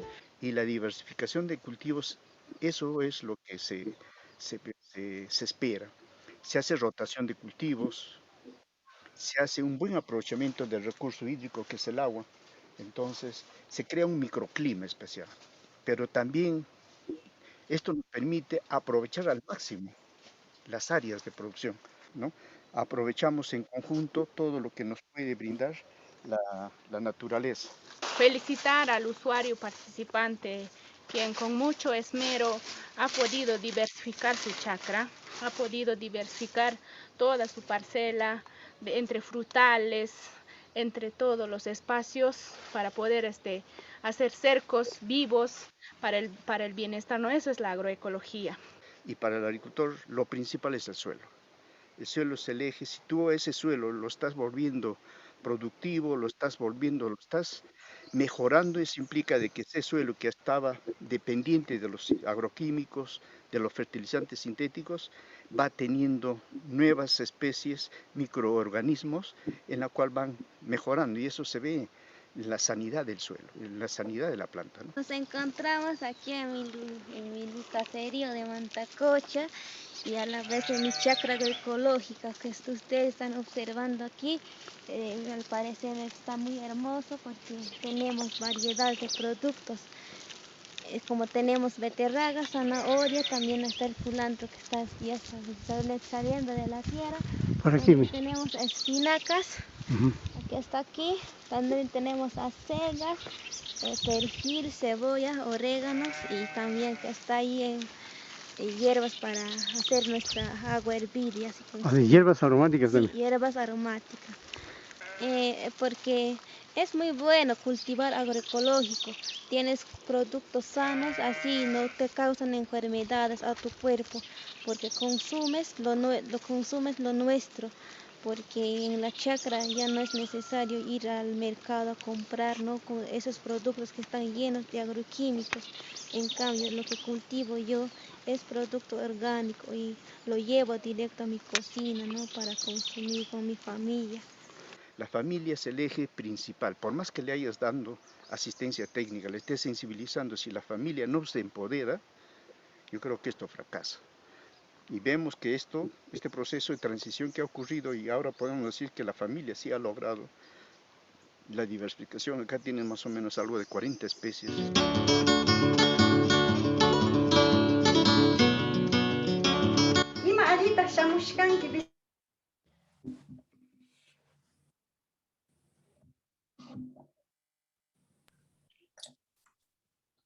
María, una palabrita final, te quedan 3 minutos si quieres complementar algo de lo que No, comenzaste a no, decir, está en el yo video. dejo la palabra con la gente del campo. Entonces, mil gracias por el contenido y por lo novedoso de la manera de combinar tu presentación, dándole la palabra pues a los protagonistas, a las familias campesinas de las que estamos hablando, ¿no? Paso ahora a dejar la palabra a Robert Rubin. Él viene de la Universidad de Wageningen. Él es profesor y coordinador de programas de investigación sobre seguridad alimentaria, cadenas de valor, evaluación de impacto en el Wageningen Economic Research en Holanda. Es miembro del Comité de Gestión del programa A4NH, que es un programa de investigación del CGIAR sobre agricultura para la nutrición y la salud. Ha trabajado en Centroamérica en programas de reforma agraria, desarrollo cooperativo, agricultura a pequeña escala. Ha coordinado programas multidisciplinarios de investigación y capacitación en su universidad sobre seguridad alimentaria, uso sostenible de la tierra, mirando varios países del África subsahariana, y fue también investigador invitado en el Instituto Internacional de Investigación sobre Políticas Alimentarias, el IFPRI, en Washington, la ciudad capital de los Estados Unidos. Amplia experiencia, mucha trayectoria, perfecto para comentar la ponencia de Carlos de los Ríos. Entonces, Robert, te dejo en el uso de la palabra por 15 minutos. Te aviso si no te molesta cuando queden 5. ¿Sí? Adelante, por favor. Muchas gracias, Carlos. Yo preparé algunas láminas. No sé si son visibles en ese momento. Sí. Ya. Déjame decir que es un honor para un no peruano de estar presente en esta discusión, porque tiene una fama muy grande las discusiones balance de sepia, y creo que es también un tema de mucha relevancia ahora. Este año se llevó a cabo en Nueva York la cumbre de sistemas alimentarios, era una cumbre virtual, pero era bastante significativo las discusiones y también la participación de los diferentes actores. Entonces yo voy a utilizar un poco estos elementos del debate internacional para tal vez enriquecer la discusión sobre Perú.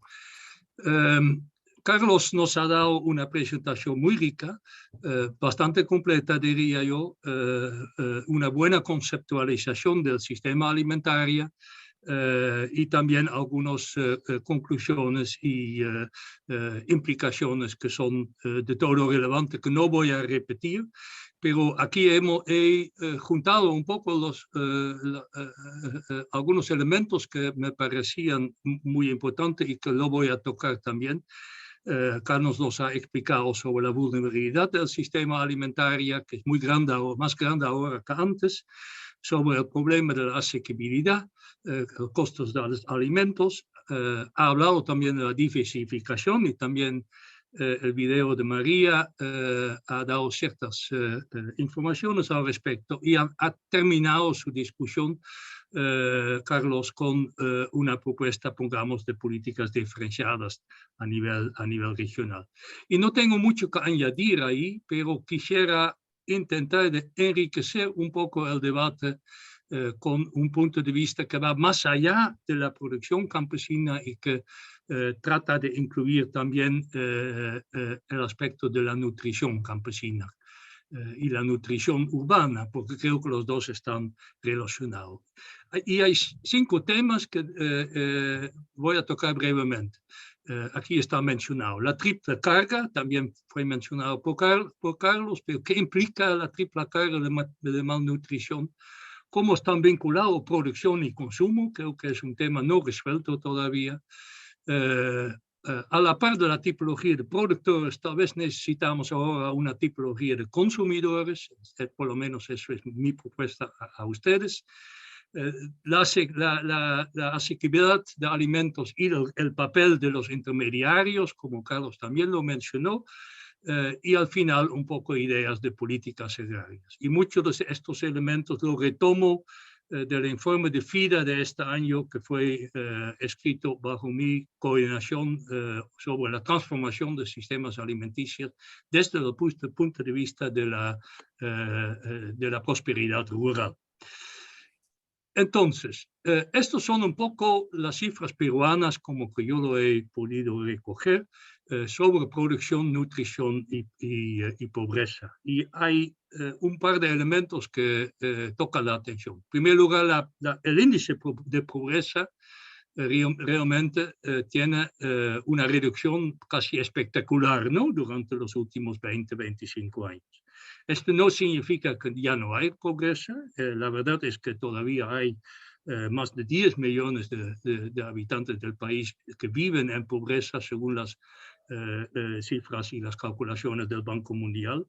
Pero el carácter de la pobreza ha cambiado y también la localización. El mayor porcentaje de gente pobre se encuentra en el área rural, pero el mayor número de gente pobre se encuentra en el área urbana, ¿no? Son más o menos 3 millones de personas rurales y 7 millones urbanas. Entonces, y nos debe preocupar, a mi modo de ver, también como agraristas, la pobreza urbana. Y las ciudades también fueron muy afectados, más afectados, diría yo, por COVID que las zonas rurales. El segundo elemento es, que es el tope, la triple carga de malnutrición, ¿no? La combinación de desnutrición infantil, la falta de micronutrientes, que es bastante serio, pero no visible, lo que se llama hambre oculta, y la obesidad también, Carlos lo mencionó. Y el hecho es que los 3 elementos no son independientes, están vinculados. Entonces, niños que han sido afectados por malnutrición tienen un mayor riesgo de obesidad. Y obesidad no es un fenómeno de riqueza, sino de pobreza. Y creo que es muy importante de mantenerlo presente esta idea. Y como último, pongamos la oferta de alimentos, la producción nacional y la disponibilidad nacional. Ha sido bastante estable durante los últimos años, hay un ligero crecimiento por cápita, lo que implica que pongamos el aumento del área cultivada y de la productividad agropecuaria está más o menos a la par del crecimiento de la población. Entonces, 2 lecciones salen de ahí. Uno es que para reducir la pobreza no es suficiente reducir la pobreza no es suficiente para eliminar la malnutrición. Es necesario de reducirlo, pero no es una causalidad directa de que con menos pobreza hay menos malnutrición. Y la segunda conclusión, que también Carlos lo incluyó en su trabajo, aumentar la producción agrícola contribuye bastante poco, muy poco, a la reducción de la desnutrición. Se necesita mucho más que eso. Y lo que es más, vamos a discutirlo en un par de minutos. Entonces, como no peruano, yo comencé un poco la lectura de su país y tal vez cometo muchos errores, pero a mí me tocaron la atención 3 elementos bastante típicos en Perú. Uno es que, aunque se ha hablado mucho de la revolución de los supermercados y se ha notado un crecimiento muy notable de supermercados como lugar de compra de alimentos, en Perú se ha mantenido con bastante firmeza, diría yo, el sector de los mercados abiertos y el intercambio alimenticio informal. La verdad es que ha crecido un poco después de COVID en vez de reducir. Segundo elemento es que Perú tiene una industria de alimentos procesados enorme, mucho más grande que muchos otros países, y un sector muy segmentado, con 3 empresas que controlan más del 60% de la producción de alimentos procesados. Ustedes lo conocen mejor que yo, Alicorp, el Grupo Gloria y la Nestlé. Y finalmente, Perú también es el país que registra mayor crecimiento comparado con otros países de la región del consumo de comidas rápidas. Aparentemente a ustedes les gusta, pero hay una diferencia abismal con otros países de la región en términos de su tasa de crecimiento. Este tiene que ver en parte también con el rápido avance de los cambios estructurales en Perú, tanto a nivel poblacional como a nivel de ingreso y consumo. El aumento de la población urbana sigue siendo rápido. Ahorita creo que es más de 80% el que vive en los sitios urbanos. Y la población rural, entonces, se reduce en número, pero debe aumentar su productividad para poder ser capaz de alimentar esta creciente población urbana. Entonces, la demanda por aumento productivo es muy grande. En segundo lugar, pongamos el sobrepeso, como le había dicho, no es un fenómeno únicamente de los estratos medios o los estratos altos, sino más que todo los estratos pobres. Entonces, significa que los gastos médicos de salud, que Carlos también lo mencionó, caen sobre este grupo, no solamente sus gastos de alimentación. Y como último país, hay diferencias entre estratos sociales en cuanto a que se gasta en materia de alimentos, pero los grupos pobres gastan más de la mitad de su ingreso para compra de alimentos. ¿Qué significa eso?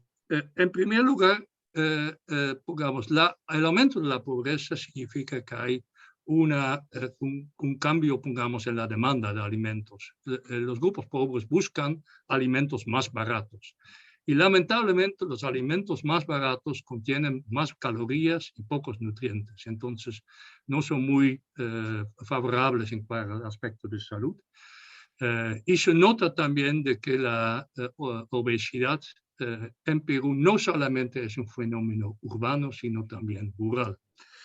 Y como último, algo que toca mucho la atención, es que muchos de los hogares rurales, más del 60%, si bien es cierto que producen alimentos, pero más que todo compran alimentos. Entonces son compradores netos de alimentos. Y esto significa de que su papel económico es bastante diferente que los campesinos tradicionales, como lo conoce. Campesinos quieren precios de productos más altos, consumidores quieren precios de productos más bajos. Entonces, les invito a discutir sobre tipologías de consumidores en barrios urbanos, gente sin tierra, y creo que la población campesina familiar no es en primer lugar cuando se habla de reducción de la pobreza.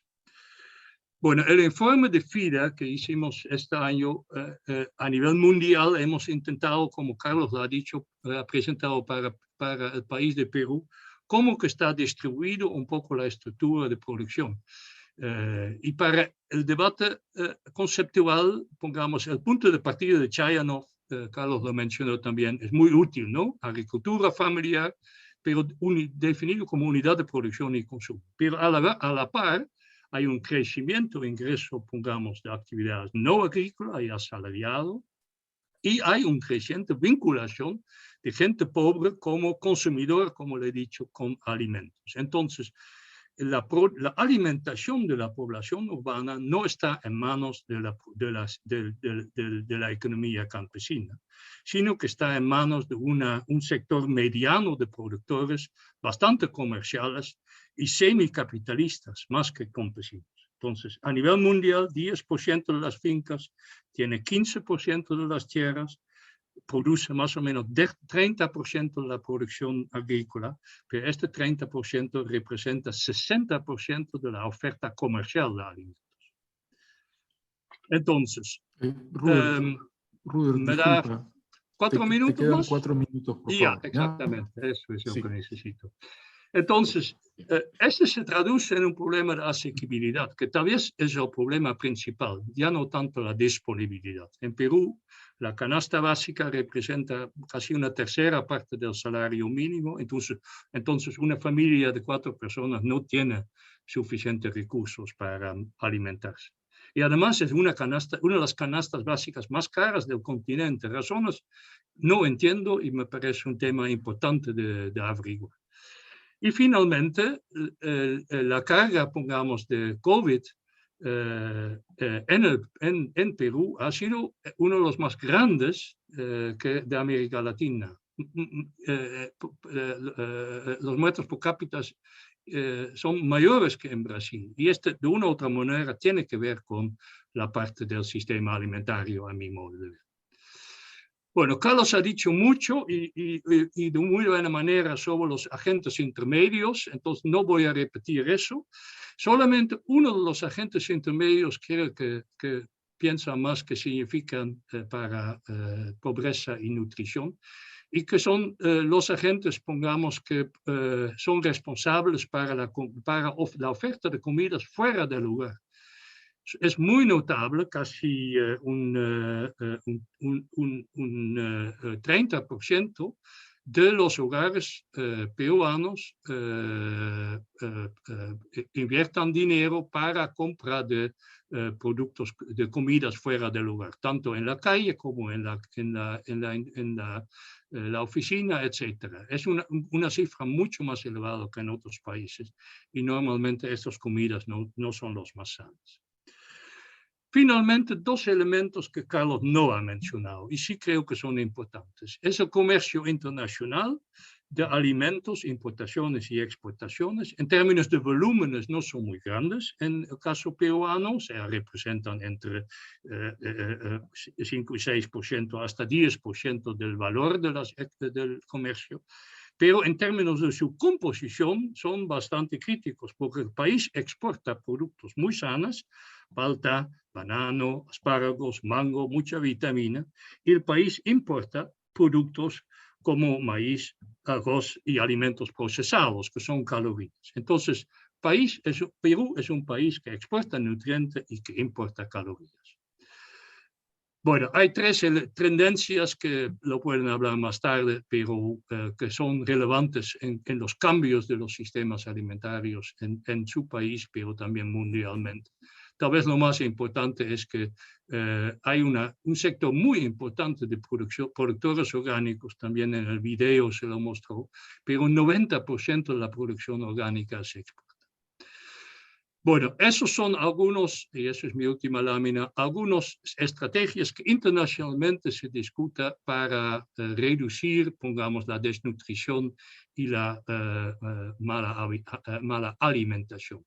En primer lugar, está simplemente transferencias sociales, transferencias no condicionales.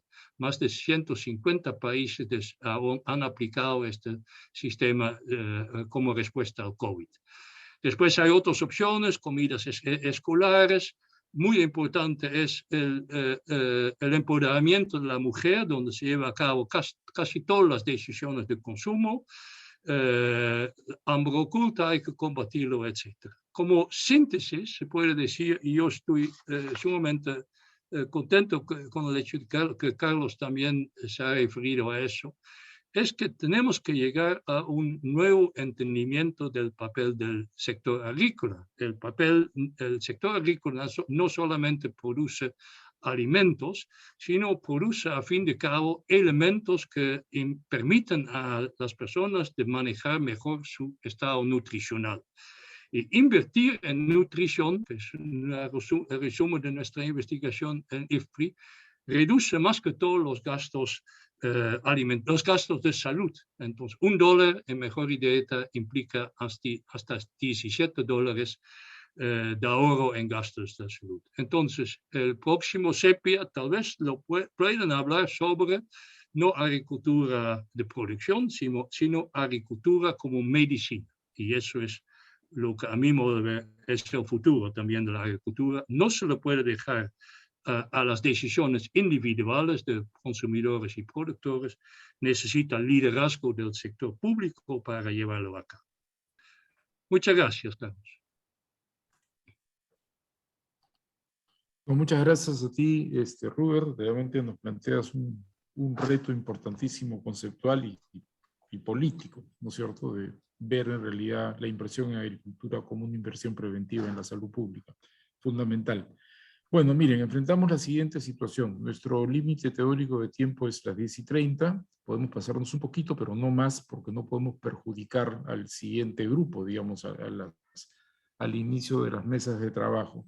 Entonces yo les propongo ahora que abramos la parte de intervenciones de quienes han estado escuchando, ¿no?, de estas presentaciones, que nos demos ahí unos 20 minutos y luego le voy a dar a Carlos, y ahí sí, pero con hacha en la mano, 5 minutos para alguna reflexión final. No puede haber la pretensión de responder a todas las preguntas y comentarios, ¿no?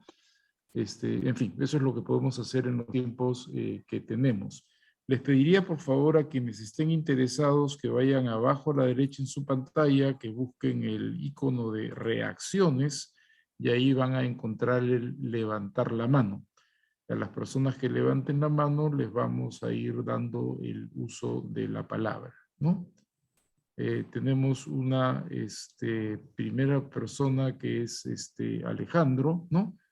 Y lo que quiero ver es cómo... ya te activaron el audio, me parece, Alejandro, a ver si puedes intervenir.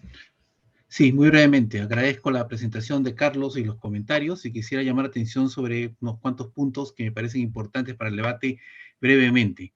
No, la primera es esta discusión sobre qué cosa es la agricultura familiar, que me parece central, y cómo esta agricultura familiar no compete únicamente al espacio estrictamente urbano o rural, ¿no?, sino que se mueve entre ambos, ¿no? Este agricultor familiar es un agricultor que a veces está tan cerca de la ciudad que ya no importa si es urbano o rural en términos prácticos, sino su patrón de consumo es completamente distinto. Y ahí tengo una cierta duda respecto a la idea esta que retenemos de Huachayanov de la familia, comunidad de producción y consumo. Yo creo que parte de la discusión es que la familia nuclear no es necesariamente ambas cosas al mismo tiempo. Un segundo punto que quería señalar tiene que ver con esto que me pareció muy interesante, el comentario sobre los patrones de consumidores. Y yo sí creo que hay un cambio importante en las lógicas de consumo y en las prácticas de alimentación y nutrición, ¿no? Y en los componentes de todo aquello que nos llevamos a la boca para alimentarnos o no alimentarnos. Y eso afecta a la población urbana y a la población rural. Y en términos de la población rural es muy interesante mirar los cambios generacionales en patrones de consumo, que uno lo puede ver, vamos a decir, simplemente del campo, viendo lo que comen los niños, los adultos y los adultos mayores, y va encontrando que hay un patrón de transformación en lo que cada uno come, no siempre en el buen sentido, pero también hay elementos de nuevos sentidos. Se encuentran cosas donde el consumo de pollo en el espacio rural ha aumentado sensiblemente. Todos los programas de nutrición también han tenido cierto impacto, etcétera, ¿no? La población mayor suele alimentarse de forma más tradicional y aparentemente de una forma con menos vitaminas, pero con más proteínas y más carbohidratos, etcétera. Entonces yo creo que mirar esas diferencias de consumo intergeneracional y los cambios que están dando sería muy importante. Nada más. Gracias.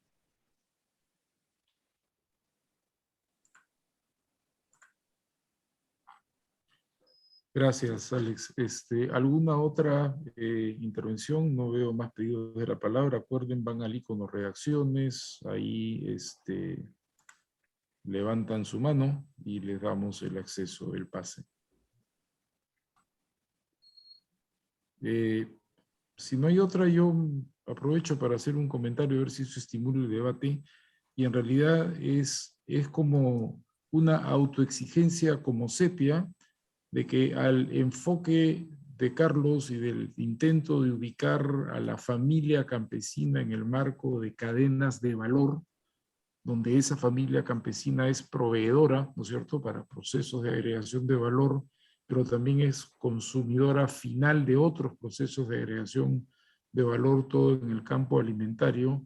La necesidad de complementar esa mirada, que me parece absolutamente central, con una perspectiva territorial, con una mirada a las relaciones sociales y de poder que se establecen en esas cadenas, ¿no? Porque no son solamente relaciones comerciales, no es solamente una relación proveedor, ¿no? Consumidor con toda la cadena de intermediarios, sino que ahí se establecen relaciones sociales y se establecen relaciones de poder, donde algunos tienen más capacidad de decisión que otros, y donde algunos actores ocupan las instancias de representación, ¿no?, y de ejercicio de poder a nivel de municipios, de concejalías, ¿no?, vínculos con partidos, acceso a prefecturas, y eso también, ¿no?, influye en su performance, digamos, dentro de las cadenas de valor, ¿no? Y no son temas separados. No era este tema, no es una crítica o señalar una ausencia, es una autoinvitación a que como Sepia tratemos de complementar esta mirada con la otra, ¿no?, y ver qué sale de esa figura más completa, porque muchas veces, al no tomar en cuenta esa dimensión en las políticas públicas, no entiendes por qué los actores se comportan como se comportan, ¿no? Y algo que te parece perfectamente racional desde el punto de vista de mejorar la ubicación de uno en la cadena de valor, y te dicen no, o te dicen sí, pero en realidad no. Dices, ¿por qué? Bueno, porque hay una relación de poder que no están dispuestos a romper o a cuestionar porque no quieren, porque no sienten que puedan, o porque tu pequeña intervención de proyecto público-privado no es suficientemente estable en el tiempo como para que ellos arriesguen la relación de poder que han construido dentro de esa cadena de valor, ¿no? Entonces es una invitación también a ampliar la dimensión de ese debate. Pero en fin, me he tomado esa atribución. ¿Habrá otros que quieran hacer algún tipo de comentario? Manuel. Sí, ¿me escuchas, Choclin? Sí, dale, Manuel. ¿Qué tal? Disculpen, no prendo la cámara porque estoy todavía en Puerto Maldonado y me preocupa un poco la comunicación. No, una rápida reflexión cortita a la luz del comentario de Rubert. Ambos comentarios me parecieron súper simpáticos, el de María y el de Rubert, pero en el de Rubert nos provocó con el tema de tipología de consumidores, ¿no? Y entonces no sé cómo lo tomará Carlos, porque típicamente las investigaciones de economía agraria en el lado de la demanda pasan por patrones de consumo. Entiendo que hay una ponencia sobre consumo de alimentos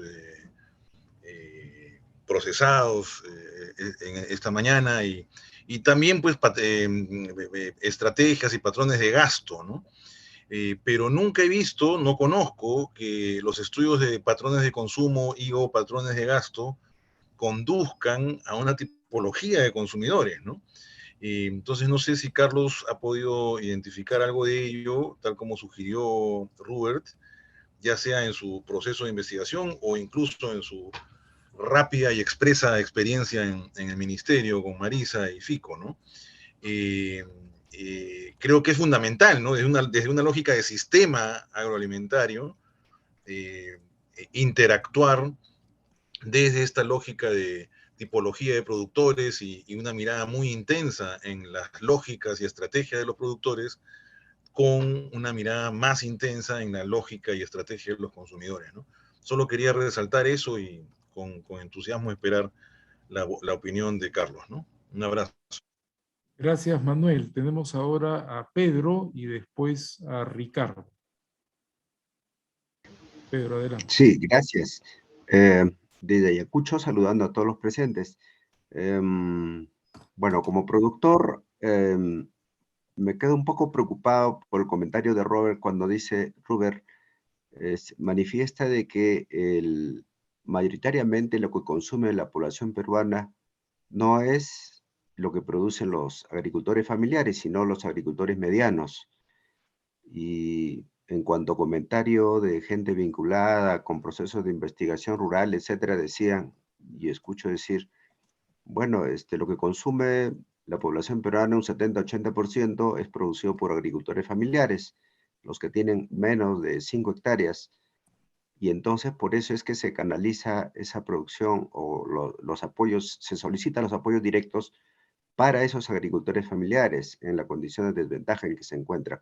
Y lo segundo es que no sé si está claro de que efectivamente hay una variación en el consumo de alimentos procesados en las comunidades campesinas. Es común ver el alto consumo de gaseosas, de productos industrializados, y sus productos en los términos de intercambio con los mercados, hay una pérdida muy, muy fuerte para ellos, ¿no? Pero entonces sí quisiéramos ver si algún comentario, ¿cuál es esa explicación, no? a veces escuchamos, bueno, pues son la discriminación que ellos sufren, que se sienten subvalorados y que siguen consumiendo lo propio, pero estoy totalmente de acuerdo en que la población adulta sí consume los productos locales, lo que ellos procesan, pero los jóvenes, no sé, pareciera ser que hay que buscar alguna estrategia o un mejor estudio para que se autoidentifiquen y consuman sus productos locales, ¿no? Que los hay en cantidades importantes y de mayor valor nutricional en las comunidades. Gracias. Pedro, para que la gente te conozca, ¿te puedes presentar un poquito más y después le voy a pedir lo mismo a Ricardo?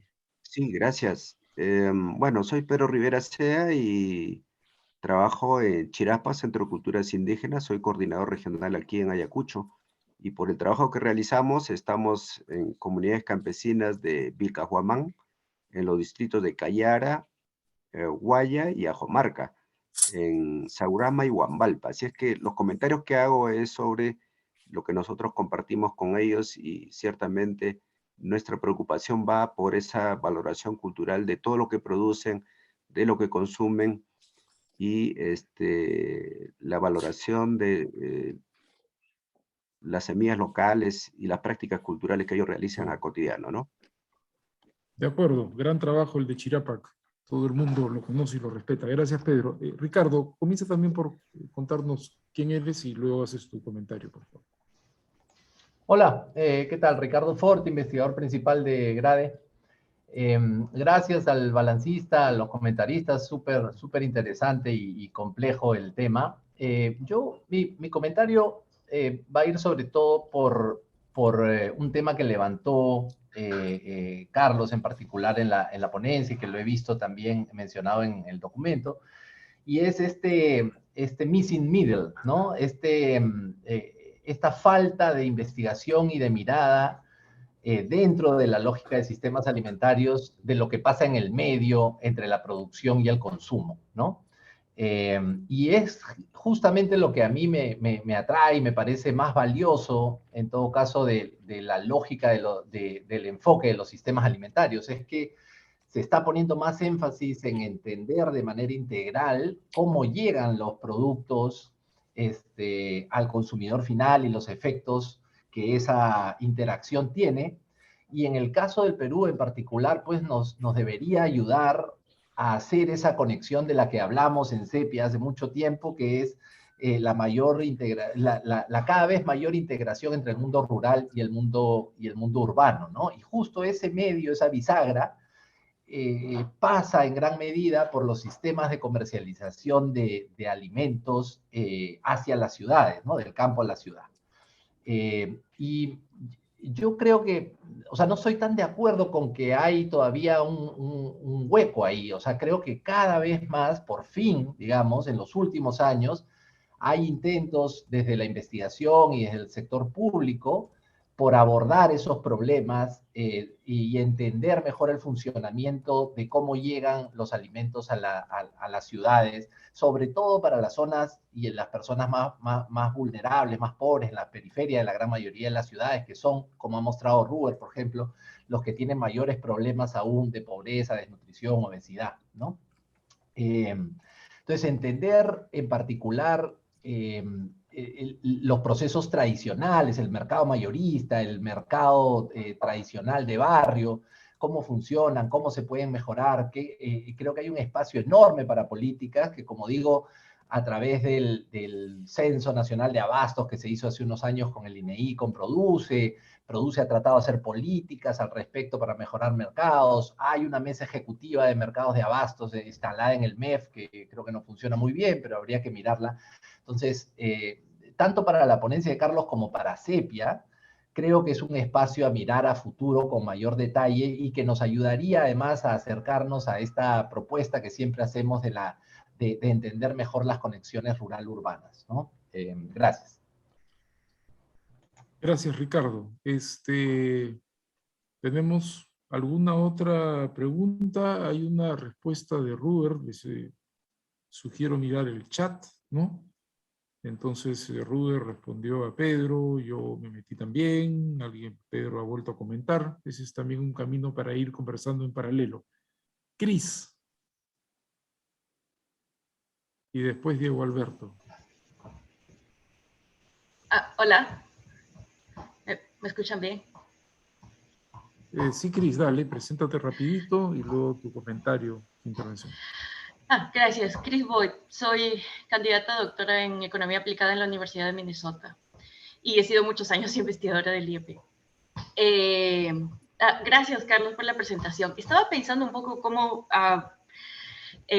poner la presentación de hoy con el balance de ayer y estaba pensando cuál es el rol de los jóvenes y las mujeres en toda la cadena alimentaria y sobre todo en seguridad alimentaria, porque hay estudios de otros países que muestran que las mujeres están a cargo de no solo de comprar los alimentos, sino de preparar los alimentos, entonces gran parte de la seguridad alimentaria cae en ellas, y luego volver a este tema de la división sexual del trabajo y cuál es el rol de las mujeres ahí. Y en el caso de los jóvenes, si mal no recuerdo, WIPAD, con su trabajo de jóvenes líderes en la pandemia, encontraban que los jóvenes justamente están más integrados en la parte de comercialización.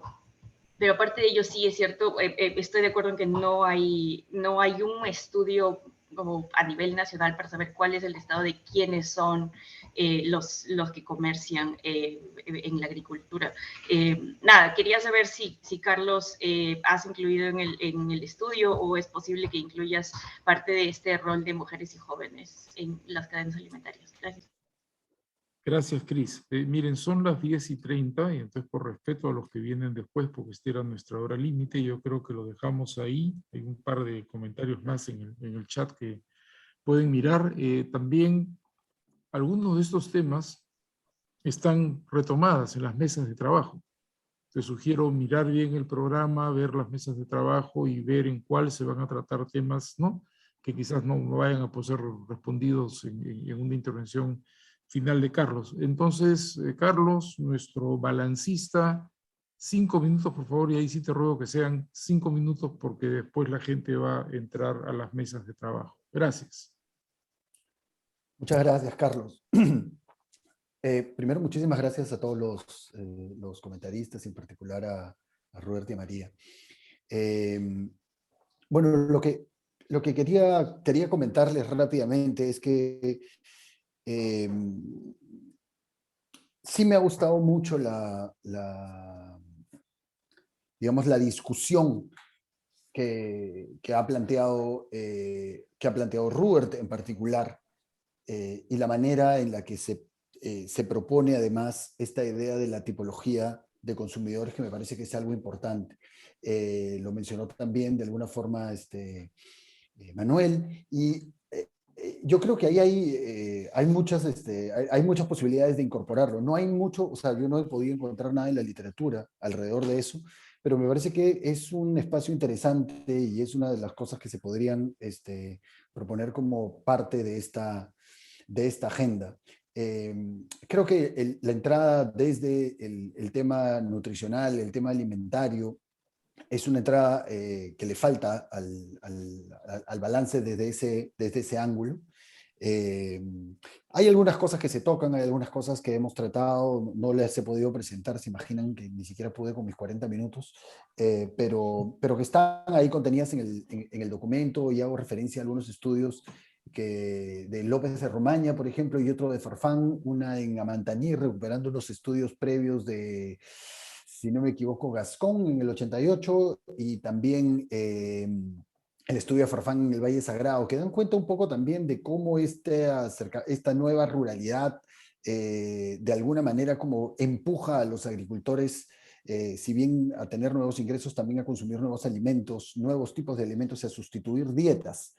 Y como justamente lo menciona Robert en el chat, son dietas bastante más baratas, bastante más accesibles o asequibles, y por lo tanto, claro, los cambios en los patrones de consumo que vemos en las sociedades rurales y también en los entornos urbanos, justamente por el tema precios, son bien importantes. Si no me equivoco, es 4 o 5 veces el precio de una dieta balanceada y nutritiva frente a lo que puede ser una dieta alta en carbohidratos o alta en azúcares, o lo que sea.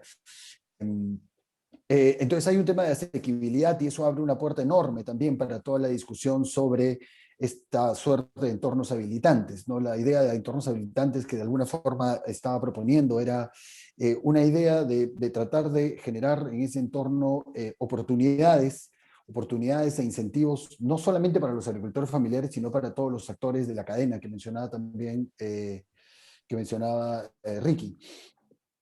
Creo que ahí hay un espacio importante, sobre todo porque eso permitiría mejor infraestructura en general, permitiría también poder abaratar los costos, sobre todo si consideramos costos de, por ejemplo, frutas y verduras, que como bien mencionó Robert, nosotros exportamos estas cosas y importamos procesados.